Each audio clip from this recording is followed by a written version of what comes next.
Yung tanong ay dalawa lang. Number one, hello guys! Kumusta kayong lahat? This is Dave, the Kuripo Traveler. And for today's video, i-share ko sa inyo yung ating experience sa immigration dito sa NAIA Terminal 1. So, papunta tayong US guys for the first time. Ang destination talaga natin. Ay, hello po! Sa vlog mo, YouTube ba yan? Sa YouTube. Gusto ko nag-hi ka na po randomly. Dave. Sige, ayan. Para ma-follow kita. At least Sige, oo nga. Salamat. Napakaramdam na New York. Wow. Ikaw po, saan ka po? Korea. Oh my gosh, favorite ko po yung Korea. Oh. Yung mga recent vlog ko, puro Korea yan. Yan, talaga. Oo. Salamat po. Ay, para kang artista na. Ay, hindi ako artista. Hindi. 2.7. Subscribe na ako. Salamat po sa pag-subscribe. Mag-ingat po. Anyo nga sa'yo? Nakakaloka. May random madam na nag-hi sa vlog natin. Pero nasa na tayo? Ayun, lilipad tayo guys papuntang New York. Tapos, i-share ko sa inyo magiging experience natin dito sa NAIA Terminal 1. I-share ko din kung ano yung mga naging questions sa atin. Mas mahirap ba ngayon sa immigration based on my experience or mas madali na lang? Well, depende naman talaga siya sa profile siguro natin or sa mga isasagot natin sa immigration officer. O kung pure naman yung intentions natin sa pang-ibang bansa, sa pagbabakasyon sa ibang bansa, wala naman talaga tayong dapat na ikatakot. And kung prepared tayo and financially ready din tayo kapag tayo ay magbabakasyon sa ibang bansa. So, dito sa NAIA Terminal 1, andyan yung immigration. It's Saturday, it's 11 a.m. Hindi mahaba, wala gaanong pila guys. So, based on my experience sa NAIA Terminal 3 naman, parang wala ding gaanong pila kapag madaling araw. Sa experience ko ha. Pero syempre, sa ideal na magpunta sa airport 4 hours before our flight. Para at least safe na safe tayo. Kung magkaberya man, at least may oras pa tayo. So tara guys.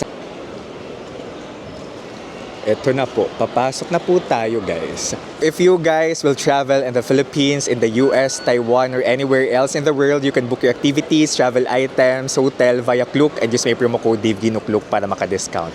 Baka pala may Agoda code na ako guys once na-upload ko yung video na to. Basta i-comment ko lang sa baba. So sa Agoda, doon kayo pwede mag-book ng hotel. Pwede kayo maka-discount guys sa Agoda. Kapag hotel bookings ay either book in Agoda or Klook.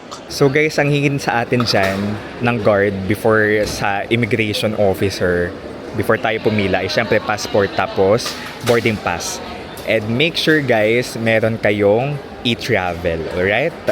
E-travel, you can register or log in, i-update kung meron na kayong account tapos nakapag-travel na kayo before, you can update your profile or flight details na lang. So etravel.gov.ph kasi kailangan talaga dyan. It's 11:21 guys. Tingnan natin kung ilang minutes yung tatagal natin sa immigration. Okay? 11:40 na. Actually, less than 40 minutes lang yung tinagal natin sa immigration kasama na yung scanning ng ating mga bagahe, ng ating mga gamit, yung security check. Isa ito sa mga pinakamabilis na immigration experiences ko. Yung tanong ay dalawa lang. Number one, are you a government employee? Number two, kailan yung balik?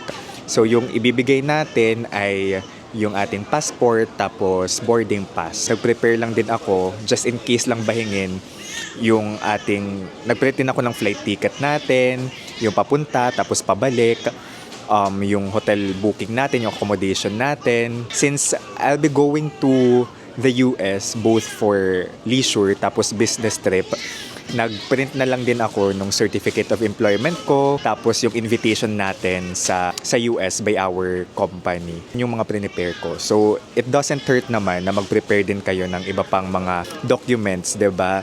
Para sa government employee, I believe you have to bring your travel authority. Yung mama ko, may travel kami sa Singapore very soon.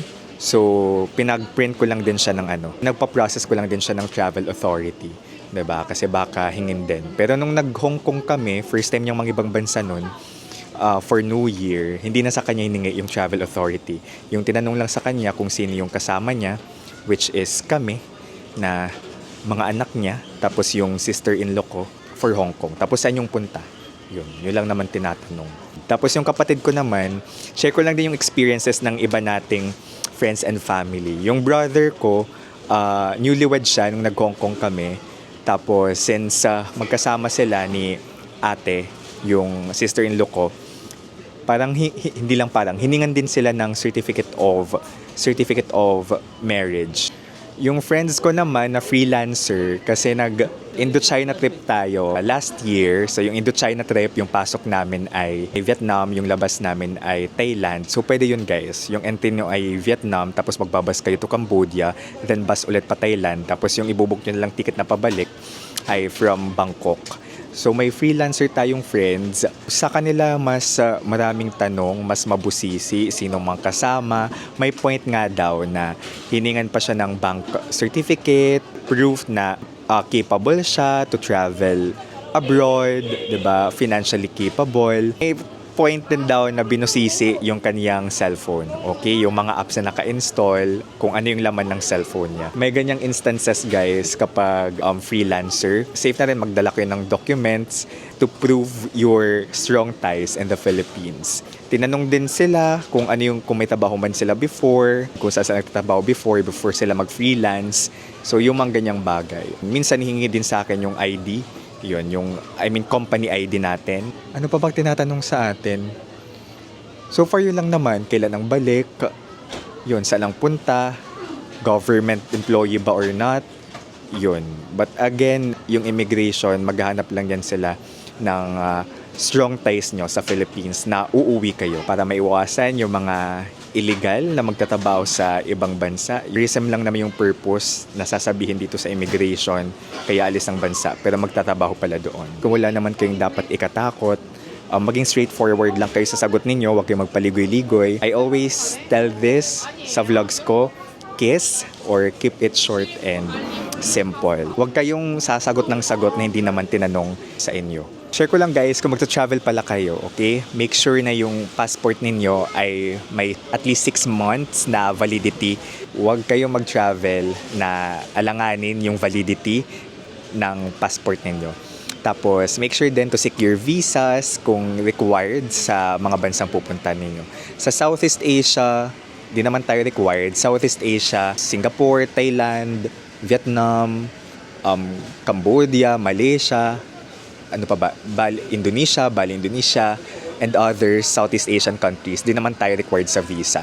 And currently, yung Taiwan, it's visa-free. For travel for leisure, of course. Yung Korea, kailangan natin ng visa. Japan, kailangan natin ng visa.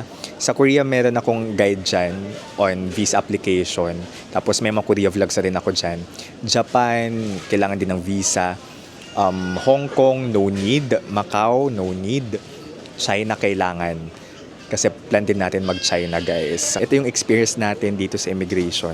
Magkita-kita tayo sa New York. I will upload more vlogs. So first vlog lang ito para at least may idea kayo kung ano yung pinagdaanan natin dito sa immigration. So this is my first trip to the US. I'm excited and at the same time overwhelmed kasi feeling ko ang daming pwedeng puntahan na hanggang ngayon hindi ko pa rin finalize yung itinerary ko.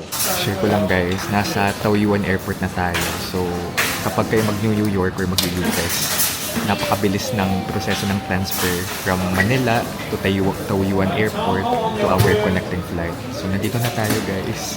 Ayun guys, itong immigration vlog na to, yung pinaka-una kong i-upload na vlog for this US series. Kung interested kayo na makita real time yung mga pinaggawa natin in life sa New York, sa US, magpapa-Mexico din tayo guys. Follow nyo na lang ako sa Facebook page ko, The Kuripo Traveler. And sa Instagram ko, Dave Gino, yung pangalan ko lang din. Kasi baka matagalan na yung ibang uploads. Kasi syempre mabibisi tayo dito. Mas gusto kong ninanamnam na lang yung experience versus mag-edit ako ng vlog real time. Parang nawawala sa akin yung moment na nasa bakasyon ako. Yun guys, this is Dave, the Kuripo Traveler. Let's live our best lives. Bye-bye!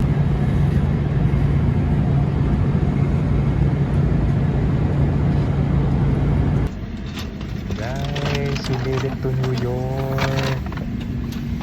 And look guys, it's snowing. Surreal.